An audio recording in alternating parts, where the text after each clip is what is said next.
சொன்னீங்க, ரொம்ப சந்தோஷம். நிறைவு நிகழ்ச்சியில எல்லாரும் உற்சாகமாவே இருக்கீங்க, யாரும் தூங்கல, என்னால ரொம்ப சந்தோஷம்.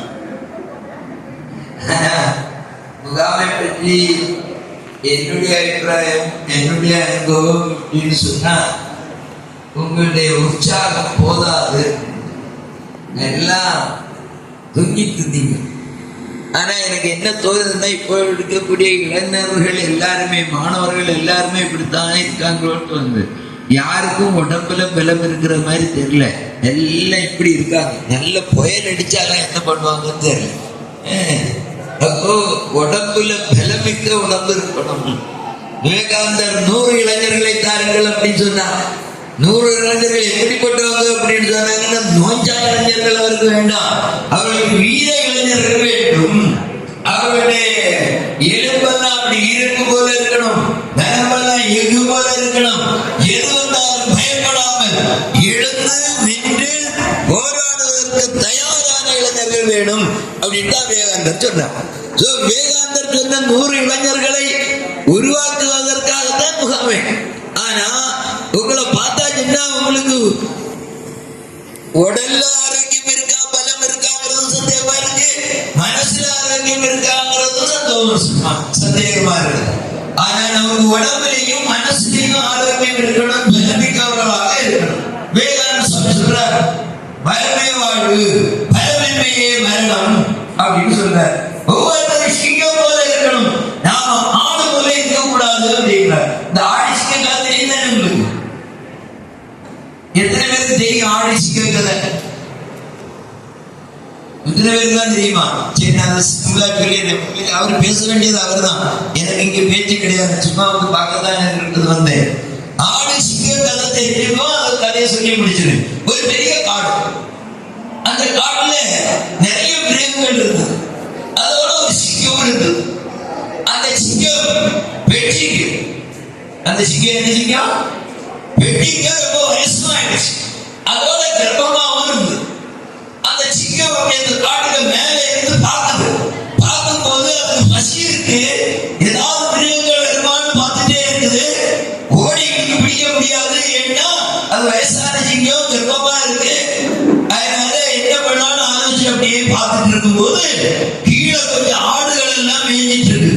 ஆடுகள் மேய்ஞ்சிட்டு இருக்கிறது எப்படி இருக்கு, எப்படி தெரிஞ்சதுன்னா, ஆடுகள் சத்தம் போடுது. ஆடுகள் எப்படி சத்தம் போடும்? எப்படி சத்தம் போடுது? சத்தம் போட்டோன்னு பார்த்தது சத்தம் கேட்குதுன்னு சொல்லிட்டு அங்க பார்த்தா அங்க ஆடுகள்லாம் நிக்குது, ரொம்ப பழத்துல. அப்போ இந்த சிங்கம் என்ன பண்ணிச்சது, அப்படியே மேல இருந்து அப்படி தாவி இந்த ஆடுகளுக்கு மேல பார்த்து போச்சு. எப்படி போச்சது?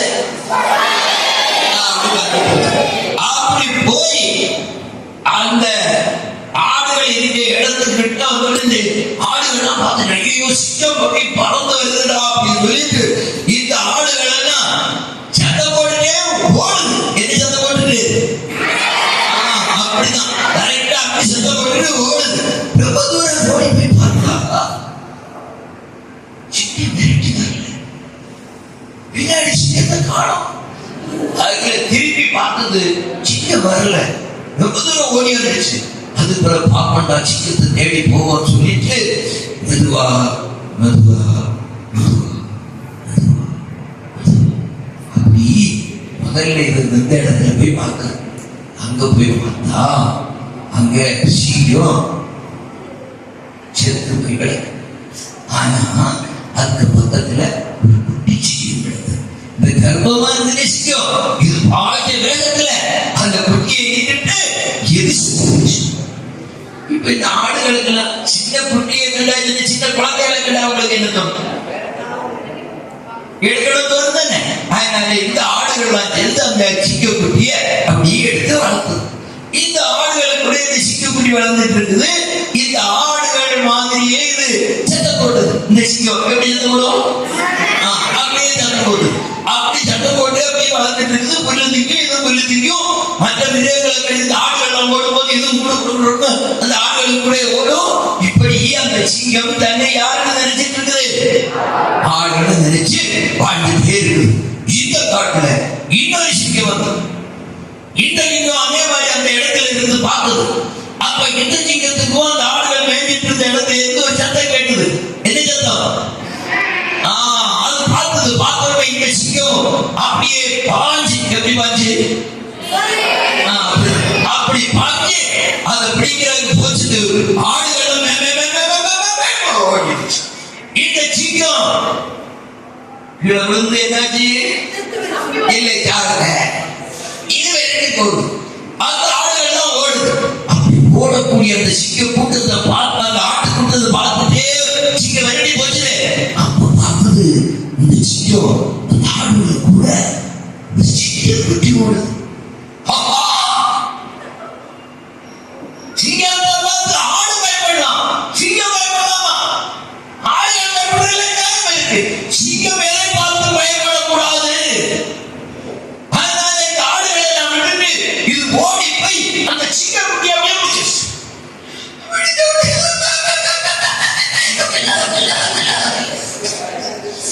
அப்படி இது சொன்ன உடனே இந்த சிங்கம், நீ பயப்படக்கூடாது, நீ ஆடு சிங்கம், உன்னை பார்த்தா மற்ற விலங்குகள் பயப்படணும், நீ எதை பார்த்து பயப்படக்கூடாது அப்படின்னு சொல்லிச்சு.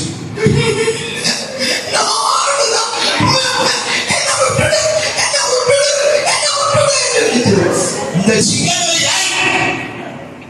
சத்தம் போடுவார், அமைதியா நீ ஆடு இல்லை, நீ சிங்கம் அப்படின்னு சொல்லி இந்த சிங்க குட்டியை தரதராக எடுத்து ஒரு நீரோட போயிட்டு அதுல கொண்டு காட்டிச்சது. பாருங்க பார்த்தது, ஏன் முகத்தை பாரு பார்த்தது. அப்பதான் சிங்க குட்டி தெரிஞ்சு, ஆமா ஆடுகளுக்கு முகம் எப்படி இருக்காரு, வேற மாதிரியா இருக்கும், நான் இதை மாதிரி தானே இருக்கேன், நானும் சிங்கத்தானோன்னு என்ன வந்தது. ஆலோசிச்சு, நானும் சிங்கமா இருப்ப போல இருக்கு.